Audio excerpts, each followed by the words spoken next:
show starts in 3, 2, 1, go.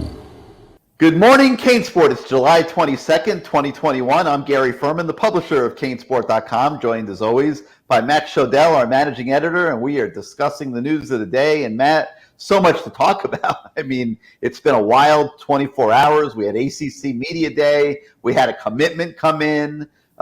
So let's jump right into it. Let's start with the commitment, I guess. Valentier, I guess I'm supposed to say, Carswell. The basketball star from Georgia who became an offensive lineman, who Miami got in on a while ago, who we've been saying would more than likely become a Miami commit at some point down the road, decided after a day full of pressure, because rumors started hitting yesterday morning that he was committing. So he apparently had told somebody he was going to be going to Miami. And you know, of course, ourselves and a lot of other people started hitting them up. So by dinner time, he decided, okay, let me just let this go public. And he solidified the fact that he is going to be a Miami commit. So we flipped the switch. He's now a Miami commit. And Matt, the Hurricanes are getting a real athletic kid, super athletic. He's a little raw as an offensive lineman, but you can't doubt his athleticism. And Matt, Garen Justice is just going to be salivating to get this guy in a year from now and mold him into an offensive tackle. Yeah, this is the kind of guy that a great offensive line coach loves, because he doesn't have a lot of bad habits, right? He hasn't really played a lot of football growing up. Didn't have a lot of offers. You know, he hasn't. It's easier to create good habits than to break bad habits. You know, that's what a lot of coaches will tell you. And he's got the frame. I think he's 6'7", big guy, athletic guy. I mean, there's a reason why Garen Justice really, really wanted him in this class and loves what he sees in this kid. So I like to pick up a lot from Miami. You know, fans always look at 4 stars, 5 stars. You know, I mean, this kid, you can't really do that. He doesn't have a lot of film. In Garen Justice's book, if you ask him, I guarantee he'll tell you he's a 5-star in his mind. All right, well, 5-star might be a reach at this point. Let's be honest. He hasn't played a ton of offensive line. That's how Garen Justice likes him, I think. Yeah, no, I mean, listen, he looks like a 5-star. He's got the body. He's got the athleticism. He's got some work to do as an offensive lineman, but everybody loves him. And we should throw out there that he did confirm for us late yesterday that he probably will be taking at least one visit, and that one visit, if it's one, will be to Oregon, where Mario Cristobal obviously resides. And you can never count Mario out in recruiting an offensive lineman. Recruits at that position love going to play for him. He's coached, I think, 3 of the last 4 Outland Trophy winners, has a great track record developing offensive linemen. So while we think this is done, and every indication is that this is done, as long as he's taking that visit, I still would not feel 100% comfortable. But right now it is looking like Valentier is going to be coming to Miami, and that's a good thing. He's definitely worthy of the take and could turn out like a Zion Nelson to be a really good offensive tackle by his 2nd or 3rd year at Miami. All right, all kinds of other stuff. Let's talk about our coverage of ACC Media Day, even though that kind of was yesterday. Ton of coverage on the site about Media Day.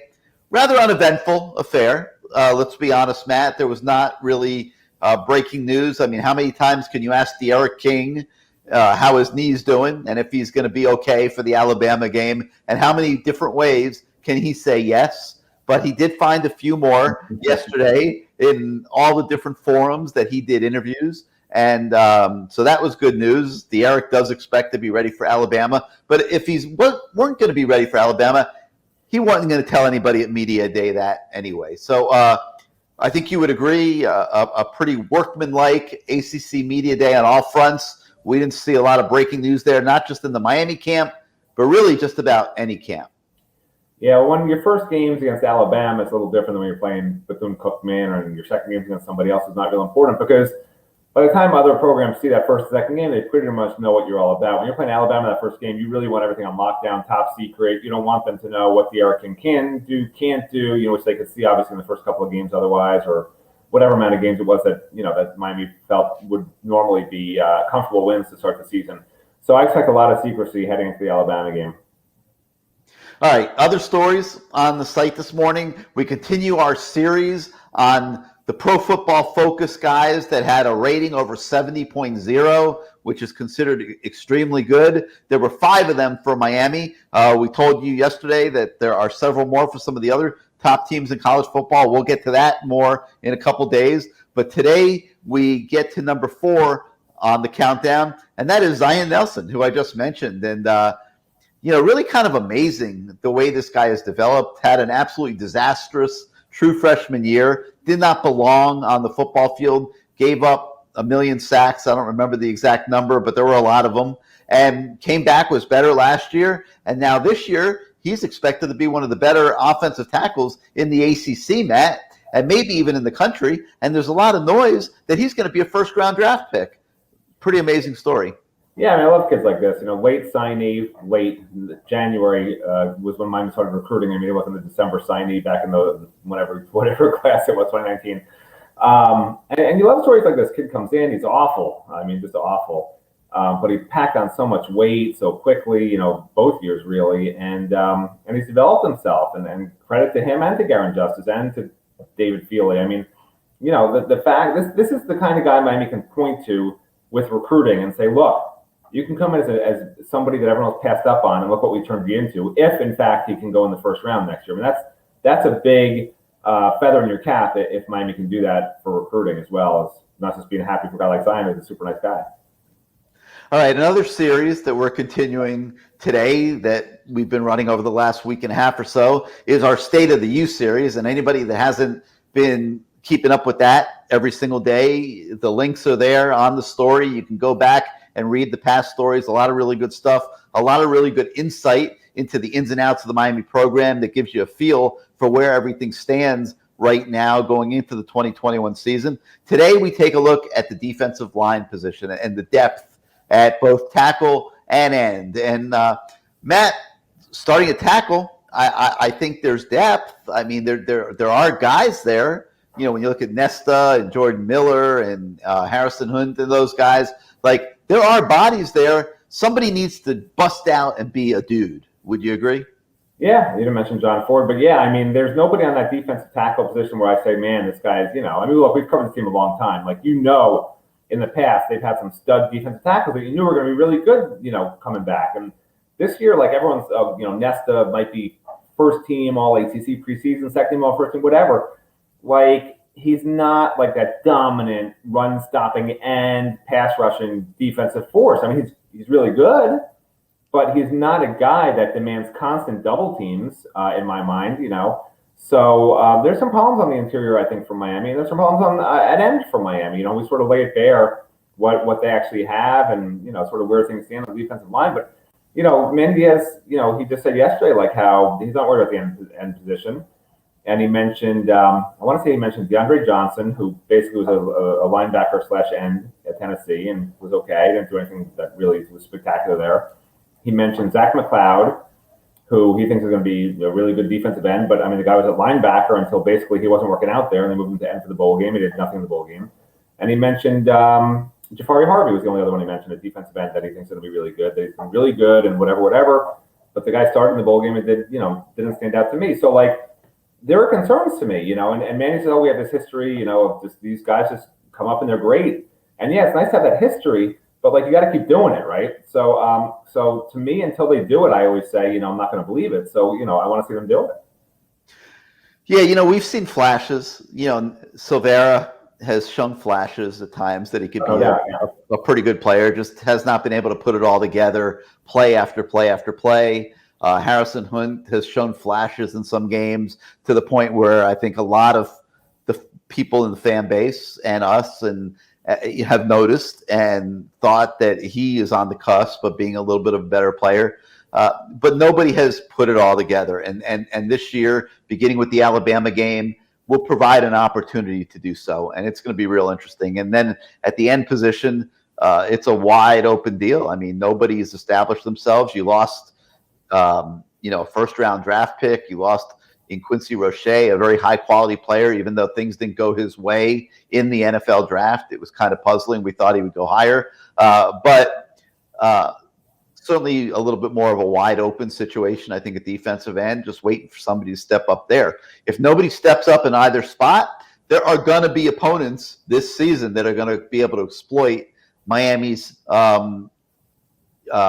sort of I'm trying to think of the right word to use. I'll just say deficiency at the line of scrimmage on defense to run the football and find an edge against his team, because I think everyone's going to agree that the Miami secondary should be pretty good this year with all the safeties coming back, with Tyreek Stevenson coming in at cornerback to solidify that spot. Miami's secondary should be pretty good. Manny Diaz is going to become more aggressive as a play caller, no doubt about it. But at the end of the day, if the defensive linemen are being blocked, those blitz schemes are going to become less effective. So it's going to be interesting to see how that evolves.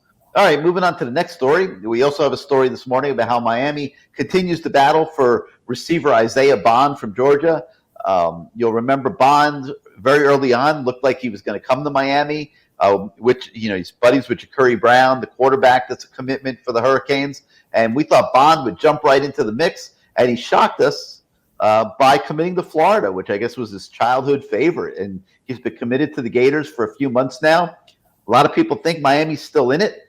We have confirmed that it's a Miami-Florida battle, although probably 80-20 at this point.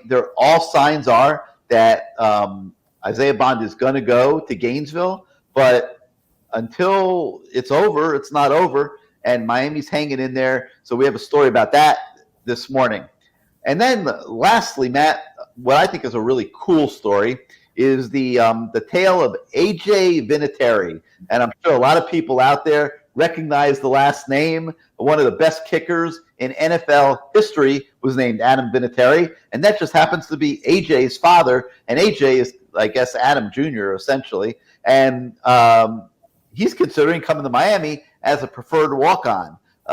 So not necessarily going to get a scholarship, but would come as a walk-on and would carry the high-profile name. And Matt, I think you'd agree that'd be kind of cool to have the kid of one of the better kickers in NFL history on the Miami roster.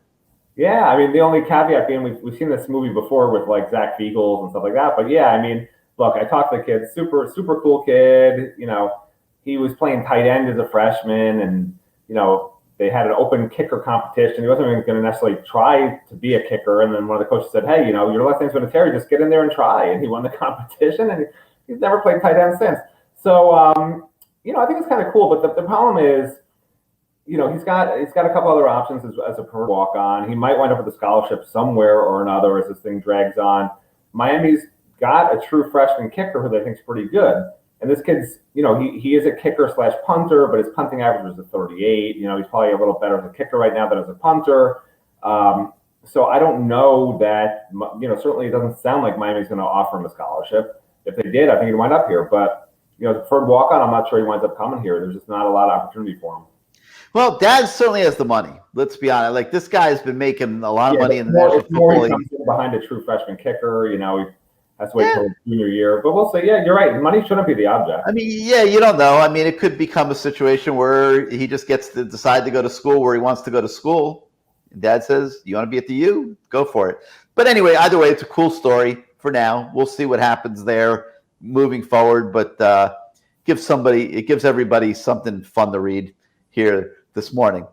All right, that's going to do it for today. I hope everybody enjoys the rest of the day. We'll be coming back at you soon. So for now, we're going to say enjoy everything on the site today. And until next time, goodbye, everybody.